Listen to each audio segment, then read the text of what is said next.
Hi. വിശാലിനിയുടെ ഇന്നത്തെ എപ്പിസോഡിൽ തൻ്റെ അടുത്തേക്ക് വന്ന പ്രീതിയോട് രാഘവൻ നായർ ചോദിക്കുകയാണ്, മോൾക്ക് എന്തെങ്കിലും വിശേഷമുണ്ടോ?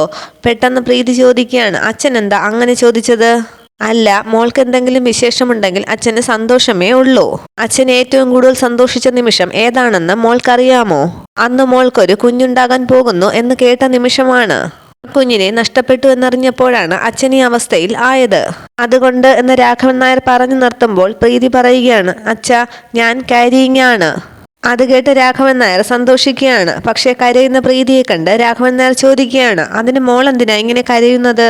ആക്സിഡന്റായ അർജുനേട്ടൻ ഇവിടെ ഉണ്ടായിരുന്നു എന്നുള്ള കാര്യം അമ്മയ്ക്ക് ഇതുവരെ അറിയില്ല. ഇനി ഒരിക്കലും അമ്മ അറിയാൻ പോകുന്നില്ല എന്നാണ് ഞാൻ കരുതിയിരുന്നത്. അങ്ങനെയുള്ള അമ്മയോട് ഞാൻ എങ്ങനെ പറയും അച്ഛാ ഞാൻ ഗർഭിണിയാണെന്ന്? അന്നേരം അകത്തുനിന്ന് പ്രീതി എന്ന് ഉറക്കെ വിളിക്കുകയാണ് സത്യഭാമ.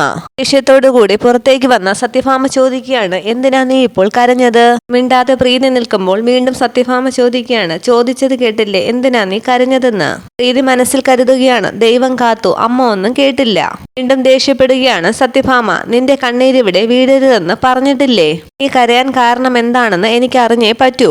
പറയാൻ എന്ന് ദേഷ്യപ്പെട്ട് വീണ്ടും സത്യഭാമ പറയുമ്പോൾ രാഘവൻ നായർ പറയുകയാണ്, ഞാൻ പറയാം ഭാമേ. എന്റെ ഈ അവസ്ഥയ്ക്ക് കാരണം അവളാണല്ലോ എന്ന് പറഞ്ഞ് സങ്കടപ്പെടുകയായിരുന്നു. അതാണോ കാരണം? നീയല്ല കാരണം. ആ വിഷസർപ്പം വസുമതിയാണ് ഇതിനൊക്കെയുള്ള കാരണം. പിന്നെ അവളുടെ വയറ്റിൽ പിറന്ന ആ തെമ്മാടി അർജുൻ. ജീവിതത്തിൽ ഒരിക്കലും അവറ്റകളോട് ഞാൻ ക്ഷമിക്കാൻ പോകുന്നില്ല. ഏതായാലും മോൾ അതൊന്നും ആലോചിച്ച് സങ്കടപ്പെടേണ്ട. നിന്റെ കുറ്റം കൊണ്ടൊന്നുമല്ല ഇതൊക്കെ സംഭവിച്ചത്. പക്ഷേ സംഭവിച്ചു. ഇപ്പോൾ പിന്നീട് ആയുർവേദത്തിലേക്ക് തിരിഞ്ഞ ശേഷം അച്ഛന് നല്ല മാറ്റമുണ്ടല്ലോ. എണ്ണയും കിഴിയുമൊക്കെ കൃത്യമായിട്ട് ഉപയോഗിച്ചാൽ അച്ഛനെ നടത്തിച്ച് കാണിക്കാമെന്നാണ് വൈദ്യര് പറഞ്ഞിരിക്കുന്നത്. വൈദ്യൻ എന്ന് പറഞ്ഞാൽ ചില്ലറക്കാരനല്ല, അഷ്ടവൈദ്യന്മാരുടെ പരമ്പരയിൽപ്പെട്ട ആളാണ്. അതിനുശേഷം സത്യഭാമ പറയുകയാണ്, രാഘവേട്ട, ഞാൻ പുറത്തേക്കൊന്ന് പോയിട്ട് വരാം, ഒരു മീറ്റിംഗ് ഉണ്ട്. സത്യഭാമ പോയ ശേഷം രാഘവൻ നായർക്ക് താങ്ക്സ് പറയുകയാണ് പ്രീതി. മോളെ, ഇപ്പോൾ നീ ഗർഭിണിയാണെന്ന് ഭാമ അറിയണ്ട. അതിവൾ ഇപ്പോൾ അറിഞ്ഞാൽ അവളോട് പിന്നീട് പല കാര്യങ്ങളും നമുക്ക് വിശദീകരിക്കേണ്ടി വരും. എല്ലാം കൂടി കേട്ടാൽ അവൾ എങ്ങനെ ഉൾക്കൊള്ളുമെന്നോ പ്രതികരിക്കുമെന്നോ എന്നൊന്നും നമുക്കറിയില്ലല്ലോ. പ്രീതി ചോദിക്കുകയാണ്, പക്ഷേ ഇത് മൂടിവെക്കാൻ പറ്റുന്ന കാര്യമല്ലല്ലോ അച്ഛാ. എന്നായാലും അമ്മ അറിയില്ലേ ഞാൻ ഗർഭിണിയാണെന്നുള്ള കാര്യം? അന്നേരം അമ്മയോടെല്ലാം വിശദീകരിക്കേണ്ടി വരില്ലേ? അറിഞ്ഞോട്ടെ എന്ന് പറഞ്ഞിട്ട് പൊന്നിനകത്തേക്ക് നോക്കി വിളിക്കുകയാണ് രാഘവൻ നായർ. വൈകാതെ എല്ലാം കലങ്ങി തെളിയുമെന്നാണ് എന്റെ മനസ്സ് പറയുന്നത്. എല്ലാം ശുഭകരമായി വരാൻ ഇതൊരു കാരണമായാലോ? തൽക്കാലം അമ്മ ഒന്നും അറിയാതെ നോക്കുക എന്നുള്ളതാണ് ചെയ്യാൻ കഴിയുന്നത്. ഇത് സങ്കടപ്പെടുകയാണ്. അമ്മയ്ക്ക് എന്തെങ്കിലും സൂചന കിട്ടിയാലോ എന്നാണ് എന്റെ ഇപ്പോഴത്തെ ആദി. കിട്ടാതെ നോക്കണം. പിന്നെ ആദിയും ആകുലതകളുമൊക്കെ മനസ്സിൽ നിന്നും തൽക്കാലം ഈ സമയത്ത് മാറ്റിവെക്കണം. ആറ് വിളിച്ചോന്നും പറഞ്ഞ് പൊന്നി അവിടേക്ക് വരുമ്പോൾ രാഘവൻ നായർ ചോദിക്കുകയാണ്, പൊന്നി, മധുരം എന്തെങ്കിലും അകത്തിരിപ്പുണ്ടോ? ഉണ്ടെന്ന് പൊന്നി പറയുമ്പോൾ സന്തോഷത്തോടു കൂടി കൊണ്ടുവാ എന്ന് പറയുകയാണ് രാഘവൻ നായർ. പിന്നീട് പ്രീതിയോട് പറയുകയാണ്, ഗർഭിണിയായിരിക്കുന്ന സമയത്ത് മനസ്സെപ്പോഴും സന്തോഷവതിയായിരിക്കണം. സങ്കടവും വിഷമമൊക്കെ ഉണ്ടായാൽ അത് കുഞ്ഞിന്റെ മാനസികാവസ്ഥയെ ബാധിക്കും. ഇഷ്ടപ്പെട്ട പാട്ട് കേൾക്കുകയോ നല്ല നല്ല പുസ്തകങ്ങൾ വായിക്കുകയോ നല്ല സിനിമകൾ കാണുകയോ അങ്ങനെ മനസ്സിന് പിടിച്ച കാര്യങ്ങളൊക്കെയാണ് ഇപ്പോൾ ചെയ്യേണ്ടത്. നല്ല ആരോഗ്യവും ബുദ്ധിയുമൊക്കെയുള്ള ആളായിരിക്കണം രാഘവൻ നായരുടെ കൊച്ചുമകൻ. പ്രീതി പൊന്നി ലഡു കൊണ്ടുവരുമ്പോൾ അത് വാങ്ങി സന്തോഷത്തോടു കൂടി പ്രീതിയുടെ വായിൽ വെച്ച് കൊടുത്തിട്ട് രാഘവൻ നായർ പറയുകയാണ്, ഇനി അച്ഛനും കൂടി താ. പിന്നീട് പൊന്നിയോടും കഴിച്ചോളാൻ പറയുകയാണ് രാഘവൻ നായർ. പൊന്നിയോട് പറയുകയാണ്, പിന്നെ ഇവളുടെ ഭക്ഷണത്തിന്റെ കാര്യങ്ങളൊക്കെ പ്രത്യേകം ശ്രദ്ധിച്ചോളണം. സമയാസമയത്ത് ഭക്ഷണം കൊടുക്കണം. വേണ്ടാന്ന് പറഞ്ഞാലും നിർബന്ധിപ്പിച്ച് കഴിപ്പിക്കണം. പിന്നെയും സമ്മതിക്കുന്നില്ല എന്നുണ്ടെങ്കിൽ എന്നോട് പറഞ്ഞാൽ മതി. സ്കൂളിൽ പോകാൻ മടി പിടിച്ചിരുന്ന സമയത്ത് ഇവളെ കാട്ടി ഭീഷണിപ്പെടുത്തുന്ന ഒരു വള്ളിച്ചൂരൽ ഇപ്പോഴും അകത്തിരിപ്പുണ്ട്. പിന്നെ മത്സ്യവും മാംസവും പയർവർഗ്ഗങ്ങളും മുട്ടയും ഒന്നും ഒഴിവാക്കണ്ട. മനസ്സിലായോ എന്ന് ചോദിക്കുകയാണ് പൊന്നിയോട്. വിഷമിച്ച് നിൽക്കുന്ന പ്രീതിയുടെ കൈ പിടിച്ച് രാഘവൻ നായർ പറയുകയാണ്, മോളെ വിഷമിക്കേണ്ട, എല്ലാം ശരിയാവും, അച്ഛനല്ലേ പറയുന്നത്. പിന്നീട് അമ്പലത്തിൽ നിൽക്കുന്ന ശാരദാമ്മയുടെ കയ്യിലേക്ക് ജാതകം കൊണ്ട് കൊടുത്തിട്ട് ജ്യോത്സ്യര് പറയുകയാണ്, ദാ പരിശോധിക്കാൻ ഏൽപ്പിച്ച ശാലിനിയുടെ ജാതകം. നക്ഷത്രം തിരുവാതിര, ജനന സമയം ഉത്തമം. കുട്ടിയുടെ ജാതകം വിശേഷപ്പെട്ടതാണെന്ന് മുൻപേ ഞാൻ പറഞ്ഞിട്ടുള്ളതാണ്. വലിയ ദോഷങ്ങളൊന്നും ഇല്ല പറയാൻ. പക്ഷെ മംഗല്യത്തിന്റെ കാര്യം എന്ന് ജ്യോത്സ്യര് പറയുമ്പോൾ ശാരദാമ്മ ചോദിക്കുകയാണ്, എന്താ ജ്യോത്സ്യരെ, എന്തെങ്കിലും കുഴപ്പമുണ്ടോ? കുഴപ്പമൊന്നുമില്ല, പക്ഷേ കുട്ടിയുടെ മംഗല്യം അപ്രതീക്ഷിതമായിരിക്കും എന്നാണ് ജാതകത്തിൽ കാണുന്നത്. അന്നേരം അവിടേക്ക് തൊഴുതു മടങ്ങി വരികയാണ് ശാലിനി. ശാരദാമ്മ ആശ്വസപ്പെടുകയാണ്, ഓ അത്രയുള്ളോ? ഒരു തരത്തിലും ഇതുതന്നെ അപ്രതീക്ഷിതമാണെന്ന് പറയാം തിരുമേനി. പെട്ടെന്നെടുത്തൊരു തീരുമാനമാണ് ഈ കല്യാണം, ഒട്ടും പ്രതീക്ഷിക്കാതെ. അതേസമയം അമ്പലത്തിലേക്ക് വന്ന ഗോപാലകൃഷ്ണൻ ശാരദാമ്മയും ശാലിനിയും ജ്യോത്സ്യനെയും കണ്ട് ഒന്ന് നിൽക്കുകയാണ്. ജ്യോത്സ്യർ ചോദിക്കുകയാണ്, അല്ല, എന്താ ഇപ്പോഴൊരു പെട്ടെന്നിങ്ങനെ ഒരു കല്യാണത്തിന്റെ തീരുമാനം? ഇതൊക്കെ മറഞ്ഞു നിന്ന് കേൾക്കുകയാണ് ഗോപാലകൃഷ്ണൻ. ശാലിനി പറയുകയാണ്, അത് തിരുമേനി, സാഹചര്യങ്ങളൊക്കെ അങ്ങനെ ആയിപ്പോയി. എന്റെ വിവാഹം കഴിഞ്ഞാലേ ശാരികേച്ചിയുടെ വിവാഹം നടക്കൂ. അങ്ങനെ ചില കണ്ടീഷൻസ് ഉണ്ട് ചെക്കൻ വീട്ടുകാർക്ക്. ഇതൊക്കെ കേട്ട് ഗോപാലകൃഷ്ണൻ കരുതുകയാണ്, ആഹാ, അതെന്താ ഇപ്പോ അങ്ങനെ ഒരു കണ്ടീഷൻ? മനസ്സിലായില്ലെന്ന് ജ്യോത്സ്യർ പറയുമ്പോൾ ശാലിനി പറയുകയാണ്, ശാരികേച്ചിയുടെ നിശ്ചയ ദിവസം നടന്ന സംഭവങ്ങൾക്കൊക്കെ ജ്യോത്സ്യരും സാക്ഷിയല്ലേ. അതിന്റെ ക്ഷീണം മാറ്റാൻ ഞാനൊരു വിവാഹം കഴിച്ച് എന്റെ ചീത്തപ്പേര് മാറ്റണമെന്നാണ് രാജീവ് സാറിന്റെ അമ്മ പറഞ്ഞിരിക്കുന്നത്.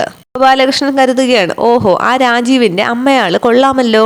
രാജേശ്വരിയെ വിട്ടൊന്ന് വിശദമായി പരിചയപ്പെടണം. കാര്യങ്ങളൊക്കെ അങ്ങനെയാണല്ലേ എന്ന് തിരുമേനി ചോദിക്കുമ്പോൾ ശാരദാമ്മ പറയുകയാണ്, പക്ഷെ എനിക്കിതൊക്കെ എതിർപ്പാണ് തിരുമേനി. പക്ഷെ അത് കേട്ട ഉടനെ എടുത്തു ചാടുകയാണ് ഇവളിപ്പോൾ. ഉടനെ തന്നെ കല്യാണം നടത്തണമെന്നാണ് ഇവളുടെ ഇപ്പോഴത്തെ വാശി. ചിരിച്ചുകൊണ്ട് തിരുമേനി പറയുകയാണ്, പക്ഷേ കുട്ടിയുടെ തീരുമാനത്തിൽ തെറ്റില്ലെന്നേ ഞാൻ പറയൂ. ജാതകവശാൽ ഇത് തന്നെയാണ് കുട്ടിയുടെ മംഗല്യത്തിനുള്ള സമയം. ശ്രീരാമചന്ദ്രനെ പോലെ അഴകും ആരോഗ്യമുള്ള ഒരു യുവാവിനെയാണ് ഭർത്തസ്ഥാനത്ത് കാണുന്നത്. ഏകപത്നി വ്രതക്കാരൻ തന്നെ. ഗോപാലകൃഷ്ണൻ കരുതുകയാണ്, ഓഹോ, എങ്കിൽ ദേവേന്ദ്രയുടെ അച്ഛൻ മുത്തുപ്പട്ടരുടെ അവതാരമായിരിക്കും. തിരുമേനി പറയുകയാണ്, അല്ല, അത് പറഞ്ഞപ്പോഴാണ് എനിക്കൊരു കാര്യം ഓർമ്മ വന്നത്. എന്റെ പരിചയത്തിലൊരു ചെക്കനുണ്ട്. കുടുംബവും സ്ഥിതിയും ഒക്കെ ഞാൻ അറിയുന്നതാണ്. നല്ല തറവാടിത്തമുള്ള സൽസ്വഭാവിയായ ഒരു പയ്യൻ. താല്പര്യമുണ്ടെങ്കിൽ കുട്ടിക്കായി നമുക്കത് ആലോചിക്കാം. സന്തോഷിച്ച് ശാരദാമ്മ പറയുകയാണ്, അറിയാവുന്ന പയ്യനാണെങ്കിൽ താല്പര്യമുണ്ട് തിരുമേനി. ഗോപാലകൃഷ്ണൻ പറയുകയാണ്, ചേടാ, ഇയാൾക്കിത് എന്തിന്റെ കേടാണെന്ന് നോക്ക്. അമ്പലത്തിലെ പൂജയും ജ്യോത്സ്യവും ഒക്കെ നോക്കിയാൽ പോലെ ഇനിയിപ്പോ ബ്രോക്കറുടെ പണി കൂടി ഏറ്റെടുക്കണോ? ശാരദാമ്മ പറയുകയാണ്, എന്തായാലും കല്യാണം നടത്തണമെന്നാണ് തീരുമാനം. കണിമംഗലം തിരുമേനിക്ക് നേരിട്ടറിയാവുന്ന കുടുംബമാകുമ്പോൾ കൊള്ളാവുന്ന ആലോചനയാകുമല്ലോ. തിരുമേനി പറയുകയാണ്, എങ്കിൽ പയ്യന്റെ ഫോട്ടോ എന്റെ കയ്യിലുണ്ട്, കാണിച്ചു തരാം. മൊബൈലിലെ ഫോട്ടോ കാണിച്ചിട്ട് തിരുമേനി പറയുകയാണ്, ദാ ഇതാണ് പയ്യൻ. നിറം കുറവാണ്, പക്ഷേ മൾട്ടിനാഷണൽ കമ്പനിയിലാണ് ജോലി. ശാലിനിയുടെ നേരെ ഫോട്ടോ കാണിച്ച് ഇഷ്ടപ്പെട്ടോന്ന് ചോദിക്കുമ്പോൾ ശാലിനി പറയുകയാണ്, അമ്മയ്ക്ക് ഇഷ്ടമായെങ്കിൽ ആലോചിച്ചോ, എനിക്കൊരു എതിർപ്പും ഇല്ല. ശാരദാമ്മ പറയുകയാണ്, കണ്ടത് വെച്ച് നല്ല ഐശ്വര്യമുള്ള പയ്യനാണ് തിരുമേനി, നമുക്കിത് ആലോചിക്കാം. തിരുമേനി പറയുകയാണ്, ശരി, ഇപ്പോഴത്തെ സൗകര്യങ്ങളെ. പണ്ടാണെങ്കിൽ ചെക്കന്റെ ഫോട്ടോ വീട്ടിൽ പോയി വാങ്ങണം, പിന്നെ അത് പെണ്ണിന്റെ വീട്ടിൽ കൊണ്ടുപോയി കാണിക്കണം. സമയനഷ്ടം എത്രയാണെന്നറിയാമോ? ചെറുക്കൻ അമേരിക്കയിലാണ് ജോലി, സോഫ്റ്റ്വെയർ എഞ്ചിനീയർ ആണ്. ശമ്പളം ഡോളർ വെച്ച് കണക്ക് കൂട്ടിയാൽ വലിയൊരു തുക വരും. കെട്ടുകഴിഞ്ഞ് പെണ്ണിനെ അങ്ങോട്ട് കൊണ്ടുപോകാനാണ് ചെക്കന്റെ പ്ലാൻ. പയ്യന്റെ വല്യമ്മാവനെ എന്റെ അടുത്തൊരു ചങ്ങാതിയാണ്, ഞാൻ ഇപ്പോൾ തന്നെ ഒന്ന് സംസാരിക്കാം. തീരുമാനം അറിയാമല്ലോ എന്ന് പറഞ്ഞ് ഫോൺ ചെയ്യുകയാണ് തിരുമേനി. ഗോപാലകൃഷ്ണൻ കരുതുകയാണ്, അമേരിക്കയിൽ ജോലിയുള്ള പയ്യനോ? അപ്പോൾ ഇത് കഴിയുമ്പോൾ ഇവളങ്ങ് രക്ഷപ്പെട്ടു പോകുമല്ലോ. പിന്നീട് ശാരികയും രാജിയുമായിട്ടുള്ള കല്യാണവും നടക്കും. അങ്ങനെയാകുമ്പോൾ ആ വീടും സ്ഥലവും ഒക്കെ കിട്ടുമെന്ന് കരുതി ഞാനും രാജേശ്വരിയും ഇത്രയും കാലം വെള്ളം കോരിയതൊക്കെ വെറുതെയാകുമല്ലോ. ഫോൺ വിളിച്ച ശേഷം തിരുമേനി പറയുകയാണ്, ഞാൻ വിശദമായി സംസാരിച്ചു. എനിക്കറിയാവുന്ന കുടുംബമാണെന്ന് പറഞ്ഞപ്പോൾ അവർക്കും താല്പര്യമുണ്ട്. പെണ്ണ് കാണാൻ നാളെ വരാമെന്നാണ് പറഞ്ഞിരിക്കുന്നത്. എന്താ തടസ്സമെന്തെങ്കിലും ഉണ്ടോന്ന് ചോദിക്കുമ്പോൾ നാളെയെന്ന് ആശങ്കപ്പെടുകയാണ് ശാരദാമ്മ. ബാക്കി ശാലിനി പറയുകയാണ്, എന്ത് തടസ്സം തിരുമേനി, നാളെ തന്നെ വന്നോട്ടെ, എത്രയും പെട്ടെന്ന് കാര്യങ്ങൾ നടക്കണം. എന്നാൽ അങ്ങനെയാകട്ടെ, സമയം തീരുമാനിച്ചിട്ട് ഞാനുടനെ വിവരം പറയാം. പെണ്ണ് കാണൽ ചടങ്ങിന് ഞാനും എത്തിക്കോളാം സമയത്തിന്. ശാരദാമ്മ പറയുകയാണ്, വളരെ സന്തോഷം തിരുമേനി, ഒരുപാട് നന്ദിയുണ്ട്. എന്തായത് ശാരദാമ്മേ, 2 പെൺകുട്ടികളുടെ മംഗല്യത്തിന്റെ കാര്യമല്ലേ? അതിന് എന്നെ കൊണ്ടാവുന്നതെല്ലാം ചെയ്യുന്നു, അത്രയുള്ളൂ. എന്നാൽ ആ ജാതകം ഇങ്ങ് തരിക, പയ്യന്റെ ജാതകവുമായിട്ട് ഒത്തുനോക്കാമല്ലോ. അവരൊക്കെ പോയ ശേഷം മുന്നോട്ട് വന്ന് ഗോപാലകൃഷ്ണൻ കരുതുകയാണ്, അപ്പോൾ ഇയാൾക്ക് ശാന്തിയുടെ പണി മാത്രമല്ല ബ്രോക്കറുടെ പണിയുമുണ്ട്. പിന്നീട് തിരുമേനി എന്ന് പറഞ്ഞ് പുറകെ ചെല്ലുകയാണ് ഗോപാലകൃഷ്ണൻ. തിരുമേനി ചോദിക്കുകയാണ്, അല്ല, ആരായത്, ഗോപാലകൃഷ്ണനോ? ഞാനൊരു മംഗല്യത്തിന്റെ കാര്യം തിരുമേനിയോട് സംസാരിക്കാൻ വന്നതാണ്. എന്റെ മകൾ ശാലിനിയുടെ മംഗല്യത്തിന്റെ കാര്യം. അതല്ലേ ഞാനിപ്പോൾ ശാരദാമ്മയുമായി സംസാരിച്ചത്. ജാതകവും ഒത്തുനോക്കിയല്ലോ. അയ്യോ, എന്നിട്ടത് എന്നോട് പറഞ്ഞില്ലല്ലോ എന്ന് ഗോപാലകൃഷ്ണൻ പറയുമ്പോൾ തിരുമേനി ചോദിക്കുകയാണ്, അതിന് നിങ്ങൾ തമ്മിൽ അത്ര രസത്തിലല്ലോ. അതൊക്കെ പഴങ്കഥയല്ലേ തിരുമേനി, ഇപ്പോൾ ഞങ്ങൾ തമ്മിൽ നല്ല സ്വരച്ചേർച്ചയിലാണ്. 8 പ്രായം കഴിഞ്ഞു നിൽക്കുന്ന പെൺകുട്ടികളെ എങ്ങനെയെങ്കിലും കൊള്ളാവുന്ന ഒരു കുടുംബത്തിലേക്ക് പറഞ്ഞുവിടണമെന്നാണ് ഞാനിപ്പോൾ ചിന്തിക്കുന്നത്. അങ്ങനെ ഒരു ചിന്ത എനിക്കില്ലായിരുന്നെങ്കിൽ ശാരികയുടെ വിവാഹ നിശ്ചയത്തിന് ഞാൻ സ്വർണവുമായിട്ട് അവിടെ വരുമായിരുന്നില്ലല്ലോ തിരുമേനി. ആദ്യന്തം ഞാൻ നിന്ന് അതിനൊക്കെ സഹായിക്കുമോ? അന്നേരം തിരുമേനി ചോദിക്കുകയാണ്, എന്നാലും രാജേശ്വരി അന്ന് അവിടെ വെച്ച് പറഞ്ഞതൊക്കെ അത് അവളുടെ വളർത്തുദോഷമാണെന്നേ. പണ്ടേ അവളൊരു എടുത്തുചാട്ടക്കാരിയാണ്. സത്യം പറഞ്ഞാൽ എനിക്ക് വളരെ പ്രതീക്ഷയായിരുന്നു ശാരികയുടെ ആ കല്യാണത്തിൽ. ഒന്നാം തരം ഒരു കോളേജ് ലെക്ചർ, അതുപോലെ ഒരു പയ്യനെ സ്വപ്നം കാണാൻ പറ്റുമോ ശാരികയ്ക്ക്? അതുകൊണ്ടല്ലേ എന്റെ അലമാരയിലിരുന്ന 30 പവൻ സ്വർണം ഞാൻ അവൾക്ക് കൊണ്ടുപോയി കൊടുത്തത്. എന്നിട്ടും ആ കല്യാണം മുടങ്ങുക എന്നൊക്കെ പറഞ്ഞാൽ ദണ്ഡം കൊണ്ട് ആരായാലും എന്തെങ്കിലുമൊക്കെ പറഞ്ഞു പോകും. അത്രയേ അവിടെ സംഭവിച്ചുള്ളൂ. അത് ശരിയെന്ന് പറയുകയാണ് തിരുമേനി. ശാലിനി അല്പം ഓവറാണെന്ന് തിരുമേനിക്ക് അറിയാമല്ലോ. അവൾക്കാണെങ്കിൽ ഒരു നല്ല ബന്ധം കിട്ടുന്നതിൽ ഞങ്ങൾക്ക് സന്തോഷമേ ഉള്ളൂ.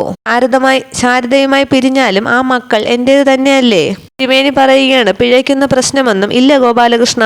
ഞാനൊരു ബന്ധം അവർക്ക് മുൻപിൽ വെച്ചിട്ടുണ്ട്. നല്ല തറവാടികളാണ്. പയ്യൻ അമേരിക്കയിലാണ്.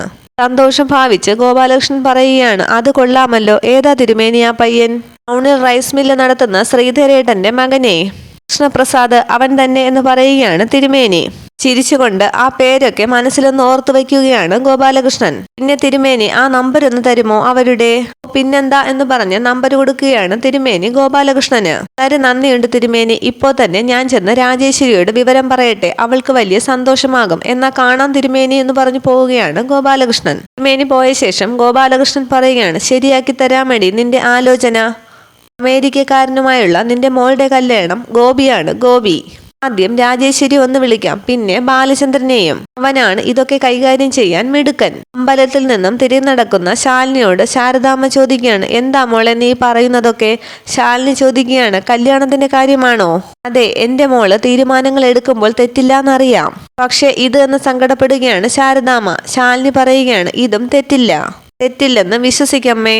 നമ്മൾ ജീവിക്കുന്നത് നമുക്ക് വേണ്ടി മാത്രമല്ലല്ലോ. ഇവരുടെയും ജീവിതത്തിന്റെ മുറിവുണക്കാൻ വേണ്ടിയിട്ടുള്ള ജീവിതം കൂടിയാണ് നമ്മുടേത്. അതിന് ചിലപ്പോൾ നമ്മുടെ ആഗ്രഹങ്ങളും സ്വപ്നങ്ങളും ഒക്കെ മാറ്റിവെക്കേണ്ടി വരും. പക്ഷെ ആ ജീവിതത്തിലാണ് ശരിക്കുള്ള സുഖം. സത്യം പറഞ്ഞാൽ ഇതൊക്കെ ഞാൻ അമ്മയോട് പ്രത്യേകിച്ച് പറയേണ്ട കാര്യമേ ഇല്ല. അല്ലെങ്കിൽ അമ്മയൊന്ന് ആലോചിച്ച് നോക്കിയേ. അമ്മ എപ്പോഴെങ്കിലും അമ്മയ്ക്ക് വേണ്ടി മാത്രം ജീവിച്ചിട്ടുണ്ടോ?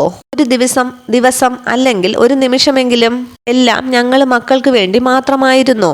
പക്ഷേ ഒരു കല്യാണം നടന്നാൽ നിന്റെ ഏറ്റവും വലിയ സ്വപ്നമല്ലേ മോളെ മാറ്റിവെക്കേണ്ടി വരുന്നത്? ശാലിനി പറയുകയാണ്, അല്ലെങ്കിലും ഈ IAS ഒന്നും നടക്കുമെന്ന് ഉറപ്പുള്ള കാര്യമല്ലമ്മേ.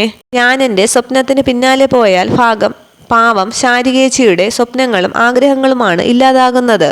ഞങ്ങൾ രണ്ടുപേരുടെയും ആഗ്രഹങ്ങളും ഒരു തുലാസിൽ വച്ചാൽ ശാരികേച്ചിയുടെ തട്ടേ താഴ്ന്നിരിക്കൂ. ഇക്കാലം അത്രയും നമ്മുടെ വീടിനു വേണ്ടി ജീവിച്ച ആ സാധുവിന്റെ സന്തോഷം നിഷേധിക്കുന്നത് നീതിയല്ല. പഠിക്കാൻ മിടുക്കിയായിട്ടും ശാരികേച്ചി എന്തിനാ സ്കൂൾ കഴിഞ്ഞപ്പോഴേ പഠിത്തം അവസാനിപ്പിച്ചത്? അമ്മയെ സഹായിക്കാൻ വേണ്ടി മാത്രമല്ല. 3 കുട്ടികളുടെ പഠന ചിലവ് അമ്മയ്ക്ക് താങ്ങാൻ പറ്റില്ല എന്നറിയാവുന്നത് കൂടി കൊണ്ട് മാത്രമാണ്. അന്ന് ശാരികേച്ചി അങ്ങനൊരു ത്യാഗം ചെയ്തില്ലായിരുന്നുവെങ്കിൽ എന്റെയും ശ്യാമയുടെയും പഠിത്തവും സ്വപ്നവും ഒക്കെ എന്നേ കൂമ്പടഞ്ഞു പോയേനെ. അതുകൊണ്ട് എന്റെ ഈ തീരുമാനം ചേച്ചിക്ക് നല്ലൊരു പ്രത്യുപകാരം മാത്രമാണ്. പിന്നെ എനിക്കൊരു മാപ്പ് പറയാനുള്ളത് എൻ്റെ അമ്മയോട് മാത്രമാണ്. ഗോപാലകൃഷ്ണനോടുള്ള പകരം വീട്ടിൽ കൂടിയായിരുന്നു ഞാൻ കളക്ടറാകുന്നത്. അത് പക്ഷേ ഇങ്ങനെ ആയിപ്പോയി എന്ന് മാത്രം. പക്ഷെ സാരമില്ല, അമ്മയുടെ 3 മക്കളിൽ ഏതെങ്കിലും ഒരാള് കളക്ടറായാൽ പോരെ? നമുക്ക് ശ്യാമയോട് കബഡിയും കരാട്ടയും ഒക്കെ കളഞ്ഞിട്ട് വൃത്തിയായിട്ട് പഠിക്കാൻ പറയാം. എൻ്റെ അനിയത്തി നന്നായിട്ടൊന്ന് പരിശ്രമിച്ചാൽ അവളെ കൊണ്ട് സാധിക്കും സിവിൽ സർവീസ് നേടിയെടുക്കാൻ. നന്നായിട്ട് ഫോക്കസ് ചെയ്ത് പഠിപ്പിക്കണം. ശാലിനിയുടെ സന്തോഷം അഭിനയിച്ചുള്ള പ്രകടനങ്ങളൊക്കെ കണ്ട് ശാരദാമ്മ ചോദിക്കുകയാണ്, അപ്പോൾ മോളെ നീ? ഒന്നും പറയാതെ മുന്നോട്ട് സങ്കടപ്പെട്ട് നടക്കുകയാണ് ശാലിനി. റിവ്യൂ പറഞ്ഞതിൽ കുറച്ചൊക്കെ പോരായ്മകളുണ്ട്, ക്ഷമിക്കുക. ഇത്രയുമാണ് നാളത്തെ എപ്പിസോഡ് വിശേഷങ്ങൾ. Okay, thank you.